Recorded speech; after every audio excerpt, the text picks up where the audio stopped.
Live. And we're live. Cool. Well, welcome to everyone who's watching today. I'm here with a great friend of mine, Hannah Braime, and we're having a real raw related conversation. And Hannah's going to be sharing about her journey in terms of how she stepped into becoming who you are. It's what she brings to the world. And as everything, what we end up bringing to the world normally reflects a bit of our life. And so Hannah's going to be sharing a little bit about her journey of stepping into who she is and how food has fit into that. And before we get into that, I just want to pause for a second and reiterate what real, raw, and related is all about. So it's real. We've got real women, right? We're not fake. We can pinch ourselves. We're real. And we're telling a real story. So we're speaking our truth and what's real and true for us. We're being raw. We're going to be open and vulnerable with you. And the whole point of that is that relatedness, because when someone else is being real and raw, that gives us permission to do it for ourselves. And so we open up, Hannah opens up, you get to connect with yourself and with Hannah and with others through her story. And hopefully it gives you permission to embrace parts of yourself where you feel connected to Hannah that maybe you felt a bit of shame about, you haven't been willing to talk about with others, but that through Hannah's story, that will inspire you to that it's okay to be you, and you're not the only one, and our journeys in a way, they're all the same, even though very different. So with that, we're going to get into Hannah's story. So Hannah, you and I have known each other for just over a year. Mm-hmm. And what an amazing year it's been. and I know we've connected a few times about my journey with food and your journey with food. But today I'm really excited to get to hear more and maybe hear things that I don't even know about you. And I'll start with what I do know. So I do know that you've had a journey for yourself of having to deal with the inner critics, the not feeling good enough. I can totally relate to that. And it's also, you've had experiences in your life that haven't been fantastic, and they've kind of taken up a lot of the headspace and sort of been front and center for you of having to overcome. And my understanding is that food's kind of been on the sideline for you. And so I'd love to know and to be able to share with our listeners when you kind of started to realize that there was maybe more to your relationship to food than what you thought, right? So you knew you had stuff going on over here, but then you started to realize, actually, something's going on the food front as well. Yeah, I think that's a great question. And the interesting thing for me is that I think I was actually aware of the food stuff even before I was aware of the other stuff.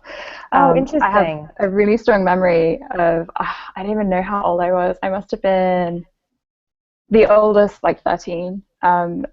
But when I was younger, my family used to have au pairs. And I remember an au pair like catching me one time because we used to, at the time, my mom was buying this like Cocoa Pop, like organic Cocoa Pop style cereal. And Mm-hmm. I used to love, like, I used to eat like bowl after bowl of it. And I remember my au pair at the time catching me with another bowl of this. And she's like, I know that you have had a bowl of that already and you've had dinner. Like, put it back. And it was just such a shaming moment for me. And that was, I mean, there were other things that happened that really led to me feeling like, oh, I need to deal with like my food stuff in secrecy.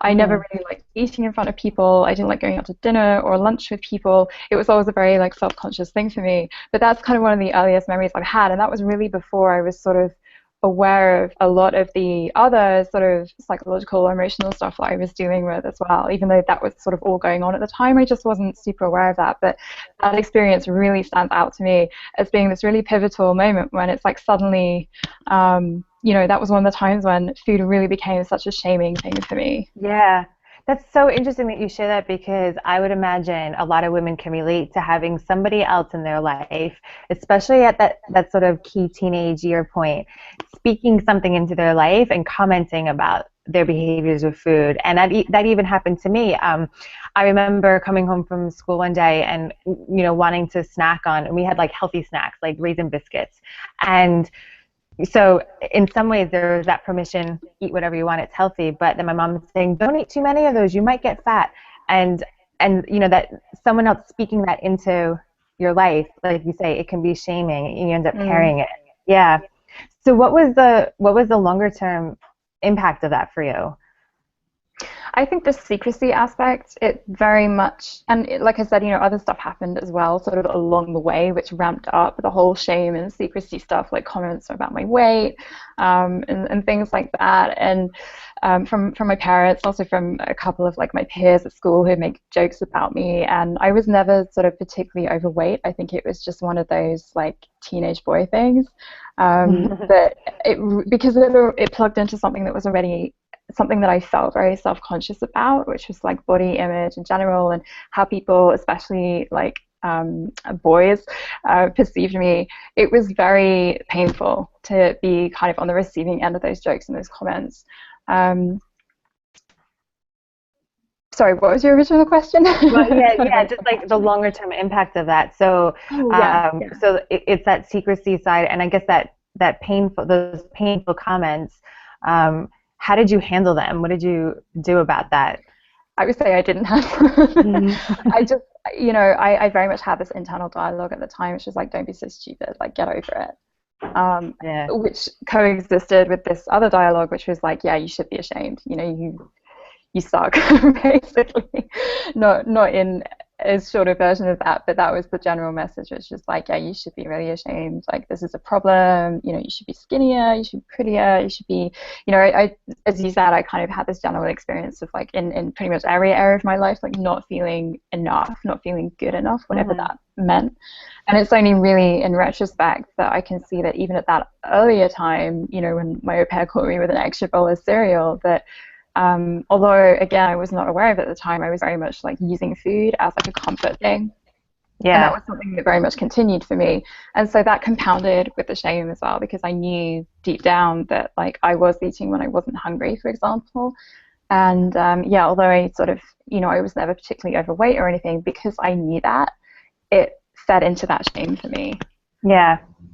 And you mentioned the awareness of using food for comfort, Mm. and so you had that awareness at the time, and you had that awareness later in life that that pattern continued.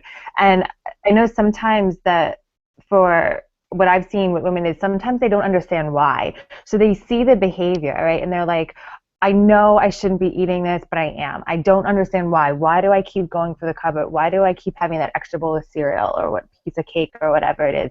And so what I'm wondering for you is how was your awareness of what was going on then similar or different to your awareness of what is going on now? Because perhaps people can learn from your story and that might shed some light into what's going on for them. I think at the time it was just very unconscious. And I mean, I think the hallmark of that time for me is that I just completely avoided it. I would experience the shame, and it would just be like, oh, no, I don't want to deal with that now. Like, I don't want to, even though you can't push down those feelings really, they're still there. I was just trying to avoid it as much as possible, which would actually exacerbate the problem. So I think that was the key differentiator between then and now, is that then the way I dealt with it was avoiding it. And sort of in more recent years, the way I've dealt with it is by trying to understand like, why does this happen, and realizing that there's actually really good reasons why I did it. It's not just this like flaw in my personality. It's not like can you still hear me, by the way? Yeah, yeah. Okay, cool. It's not a flaw in my personality. It's not like, there's something necessarily quite wrong with me. It's not just something random that I do that's like a fault. There are really, really good reasons for it, that are not necessarily, it's not necessarily the best way of responding to those reasons or of meeting those needs, but that is, when I look back at kind of history and some of the beliefs I had about myself and some of the kind of beliefs that I was brought up with, it's like, yeah, there are really, really good reasons for doing that. And I found that when I was able to identify the underlying reasons and recognize that it's not about food, right? It's never Mm. ever about food. And look at, how my relationship with food as well was also the issues in my relationship with food were also showing up in the issues in my relationship with money, and in like my romantic relationships, for example. I could identify like common threads between the stuff that was playing out in all of those things. That enabled me to have more compassion for it. And I think it's really the compassion piece that leads to healing, not immediately, but further down the road. I think you've got to have compassion, or I certainly found for myself that I needed to be able to accept, okay, yeah, this is a coping mechanism for me, and to have compassion for that before I could find other healthier ways of dealing with my feelings. Yeah. So, you said so much in there that's gold. I'm trying to think what I want to ask you next. But one thing I just want to, well, what I really want to know is what that underlying thing was for you.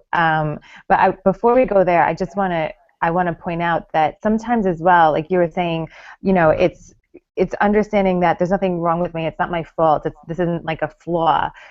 Because I think sometimes too, it serves us, right? So it can serve us to turn to food to cope because that now allows us to survive in a way. Because if we didn't have that, whatever else is going on in our life that is also bringing pain and shame and all of that kind of stuff, that could be so painful that especially when we're younger, to deal with that, it's like we're not equipped. So then food Yeah, becomes a way to serve us, to allow us to survive in a way yeah, until we are at a point where, okay, now I can deal with the big picture. Now I can deal with everything.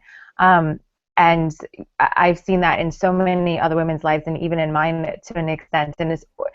And whether it's either not so painful, but you can't even place a name on it, that you don't know how to deal with it. You don't know hmm, where to start. So food becomes that, okay, well, I just release the emotion or whatever through the food.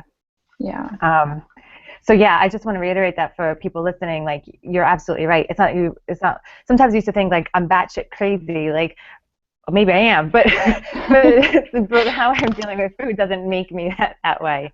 yeah, So yeah. yeah. So what I'd love to know though is, are you able to share sort of what that underlying thing was that you're kind of seeing bleed, like you said, into money, relationships, that and kind of that bottom, that core. Yeah, so the really interesting thing for me was like, as I mentioned, I sort of had this belief growing up that I was never good enough. And the funny thing was is that I was actually a pretty high achiever. You know, I had like an academic scholarship, I had a music scholarship to my school, I did lots of drama, I got into a really good university, and I, definitely had my moments, but I did not do like typical Hellraiser stuff either when I was like a Hmm. teenager. You know, I was by no means perfect. But all in all, like when I look back objectively, like I was good enough, and so I think food for me, funnily enough, was like almost like a way of fulfilling that belief.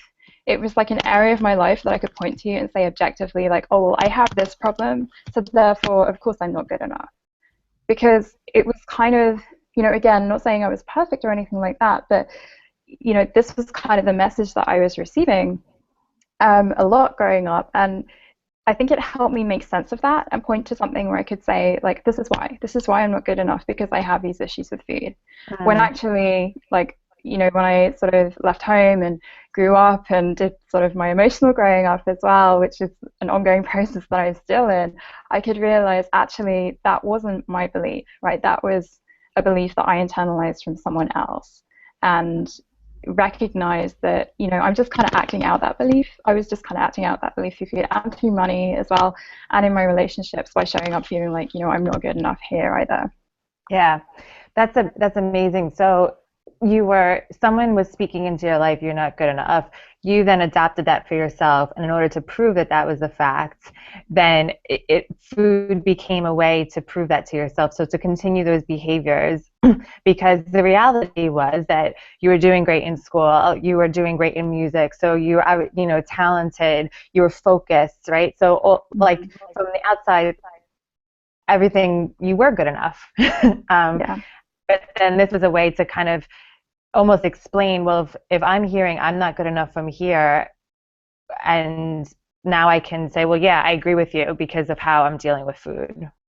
Yeah, yeah, for myself internally. And I think another aspect of it is like this sense of not enough, that kind of scarcity mindset is so pervasive. Like if we think that we are not enough ourselves, then we are always going to be trying to hold on to things externally as well, because it's that a thing that's really, really common is that if we don't feel good enough, we think like, well, when I get that extra paycheck, right, then that's going to be the thing that is going to help me feel good enough. It's the if then mentality, like if I Yes. get this, then I'll feel different. And after a while, we realize that that just doesn't happen. And obviously, as coaches, we know that that's kind of one of the key sort of pitfalls that we can fall into with our thinking that we need to watch out for.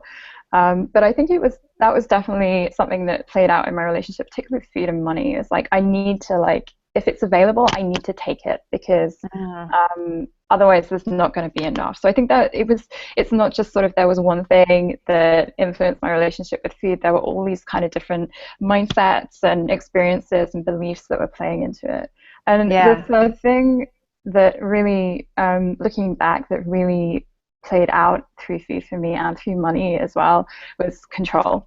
Like feeling like I had some semblance of control over some aspect of my life, even if it was an aspect of my life that I wasn't particularly happy with. Yeah. Hannah, you are like saying everything.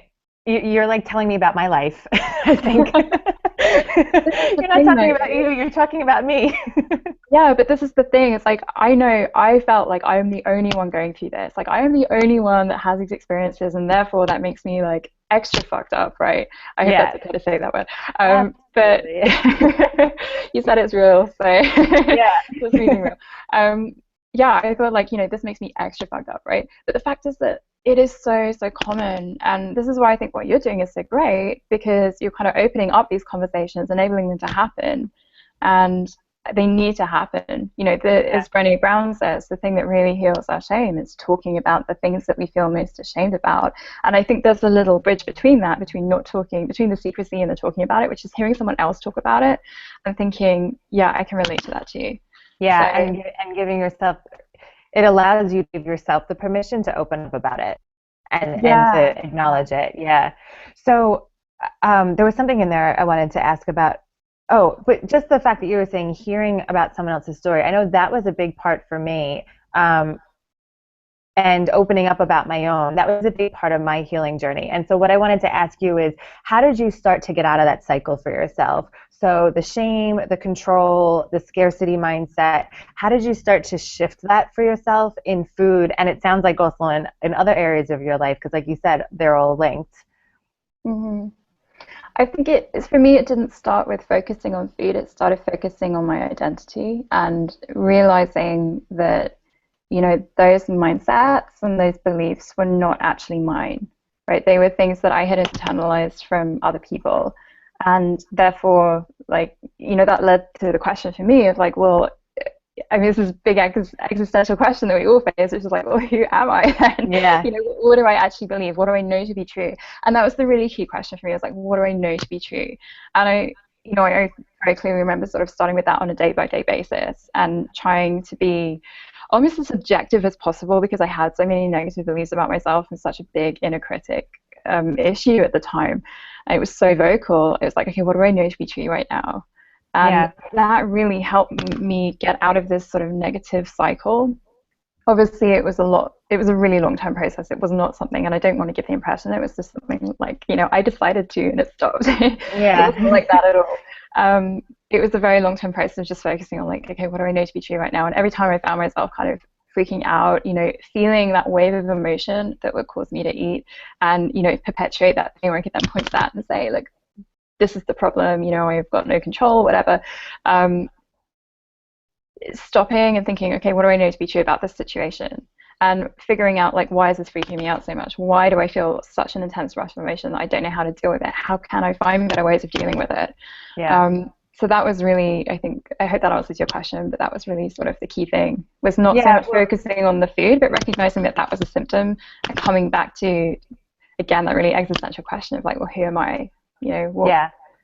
What makes That me totally me? makes sense for me, that the whole concept of the identity and understanding who we are. And it's like my whole true you. It's like finding that true Mm-hmm. you within inside of yourself, letting that person out, as opposed to the other person that is, like you say, it's symptomatic at turning to food, other things to create an identity, right? Because your identity was, I've got problems, see, food, it's my problem. Mm-hmm. I'm not perfect. As opposed to actually, like, I'm okay with who I am, and this is Hannah showing up boldly and courageously in the world. And I love that question that you were asking for yourself of, what do I know to be true right now? I think that's a great one for us to hold on to, like at any moment when we're feeling fear, anxiety, maybe that shame, even whatever, wanting that control, even like little things, because I put my hands up, control freak, but wanting to, okay, like before we got on this call, my husband was sitting in the room and I'm like, he's got to go, right? And it's like, what do I know to be true right now? I've got 5 minutes until I get on the phone with Hannah. It's okay, you know. Yeah. So that's beautiful. I'm gonna use that for myself. So before we wrap up, is there anything else you want to add into this? Any hope you want to leave for listeners? Any guidance? Any other nitty gritty stories that can inspire someone else? Yeah, I think I would just reiterate what I said about, whatever you're going through or whatever experiences you're having right now, and however lonely you feel, you are not alone. And yeah, just to really encourage you to um, reach out.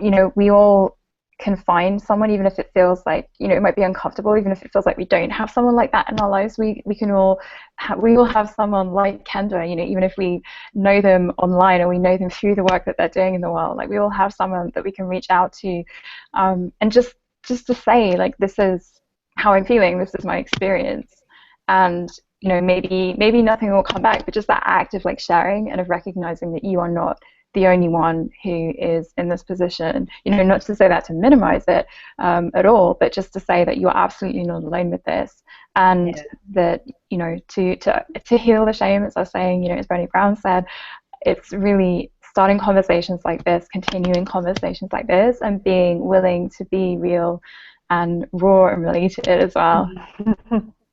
Cool. Yeah, no, thanks for that. And I know we both have online spaces where people have an opportunity for that. And yours is I'm going to get the letters wrong, but becoming who you are.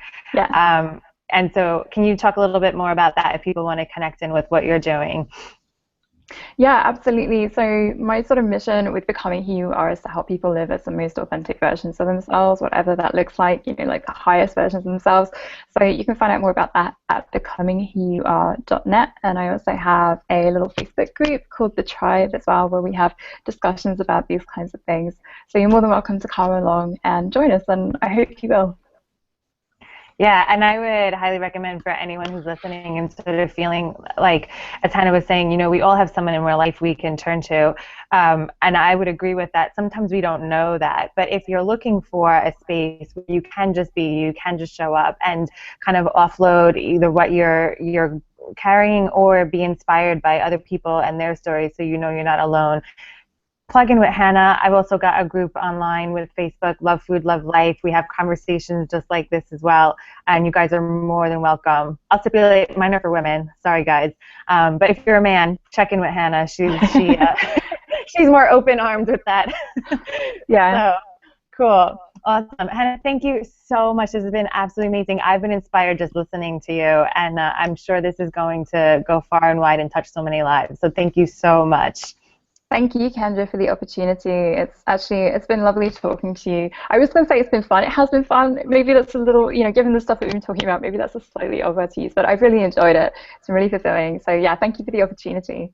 Yeah, absolutely. And just bringing up fun, one last thing.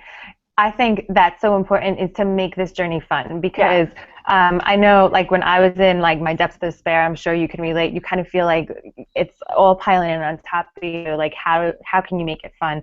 But that's another Brene Brown thing, right? Like play, like to make it fun. So do things that you find enjoyable as you're going on this journey. Connect with people that make you laugh, that make you smile, because it makes it so much more fun, right? But bearable going down that road than when it's all kind of like drudgery and all that kind of stuff. So thanks for throwing that word into the mix. This has been fun for me. So Yeah, and I really appreciate you bringing that up actually, because I think one of the mistakes that I made when I started sort of exploring this stuff for myself for the first time is I did very much focus on like this is self-work, right? With the emphasis on like work, and it's you got to be like really dedicated about it, and yeah, that helps for sure, but the fun component is so important as well. Like, if you think about kids, like as humans, how we learn is to play when we're younger. yeah, And somewhere along sort of the growing up stage, we lose that. So it's really, really important to reconnect with that as well, and to recognize that play is super, super important, not just a downtime, but also it's part of how we learn.